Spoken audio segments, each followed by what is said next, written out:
Welcome back. Hi to health and you. Let's discuss very interesting topic. Reading of food labels.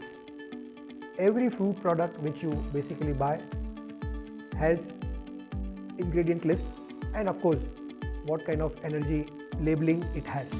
And we have been told, and most of us are aware that yes, we must read the labels of food and try to understand when we buy any product, it comes with what kind of ingredients and how these ingredients may affect our choices in the sense. As there is more and more awareness, then there are influencers, there are basically many people who are trying to bring large food industries and then their practices. The food labeling game is going to become more and more interesting because at one level there is awareness that consumer should know what he or she is going to buy from that particular food packet.